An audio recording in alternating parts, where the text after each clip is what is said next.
कमुछि महानदीर जलस्तर हीराकुद में बंद है 3टी गेट 17टी गेट दे प्रवाहित होची बन्या जल सकाळ 6टारे हीराकुद जलस्तर रही 621.50 फुट प्रवेश करुच्ची 1,07,694 क्यूसेक जल निष्कासित होची 3,12,055 क्यूसेक जल तेणु मुंडली में कमुछि पानी सकाळ 6टारे 6,02,755 क्यूसेक जल प्रवाहित होता राति 3टारू मुंडली में ह्रास पाउछि बन्या जल खैरमाल दे निष्कासित होची 4,66,000 क्यूसेक जल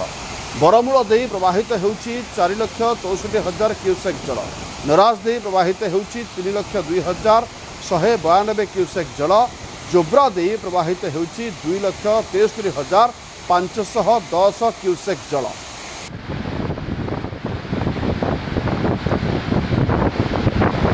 महानदी में जलस्तर धीरे धीरे कमिबा आरंभ करिछि विशेषकर हीराकुद डैम 3टी गेट बंद होगा पर स्थिति आउ टिके सामान्य होगा आशा करा जाउछि। गोटे पटे आप देखु जे वर्तमान हीराकुद 17टी गेट्रे वर्तमान पानी प्रवाहित होछि पानी छड़ा जाउछि अन्यपटे तलमुंडे जलस्तर कमुछि। अधिक सूचना पाई senior special correspondent Nabhesh Mahanty जोड़ी होती फोनलाइन नभेश गोटे आश्वस्तिकर खबर जे धीरे धीरे सामान्य हो स्थिति अर्थ पानी कमुछि।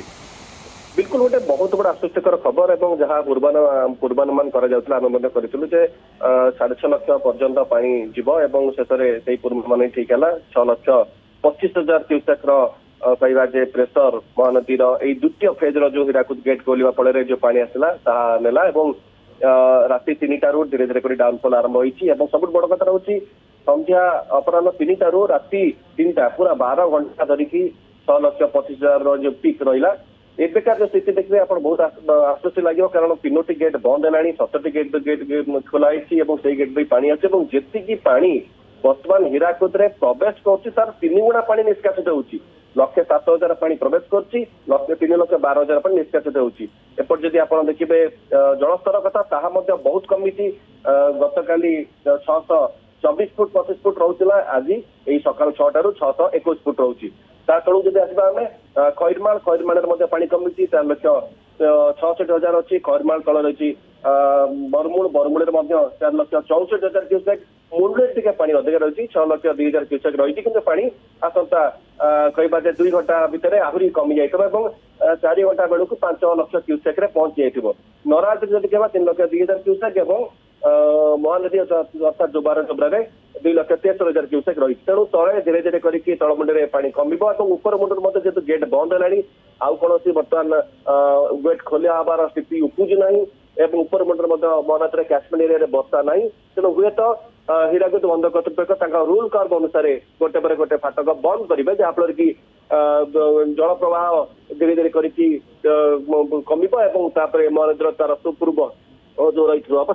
फेरी आसो नभेश आप जो कथा कहते जेहेतु जुलाई मासर वर्षा सरीला अगस्ट मासर वर्षा रही तेणु अगस्ट मासरे जल को सुपरिचालना करने एक व्यवस्था करा जाउछि। बिल्कुल देखो कारण हीराकुद बंद कर्तृपक्ष नियम बंधा रही रूल भाव बंधा रही केउ सीजन में केते परिमाण वर्षा हेबा कथा एवं केते परिमाण वर्षा हेले केते परिमाण पानी को निष्कासन करा कथा तार स्वतंत्र गोटे कहवा बुक रही तार धराबंध नियम रही से नियम को आधार करके हीराकुद बंद कर्तृपक्ष पूरा फ्लड कंट्रोल करती केवल से नुहे भविष्य को देखी था जदि जल निष्कासन हो भविष्य जदि नियंटिया वर्षा हुए तेज केमी से भरणा गोटे लंबा प्रोसीजर अच्छी से प्रोसीजर को फॉलो कर सब भल कथा है जो बन्या नियंत्रण जो व्यवस्था एथरक राज्य सरकार ने कि हीराकुद बंद कर्तृपक्ष ने एकदम कहवा ठीक साब्यस्त होती कारण जो समय 8,80,000 क्यूसेक जल प्रवेश निष्कासित होता महानदी में से समय 3 लाख क्यूसेक जल प्रवेश करता हीराकुद जलभंडार भर जब से समय हीराकुद जलभंडार कर्तृपक्ष गेट खोली था तेज 8,80,000 8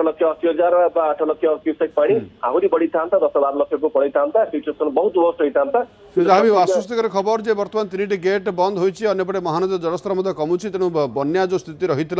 धीरे धीरे सामान्य होगा स्थिति। धन्यवाद नभेश अधिक सूचना।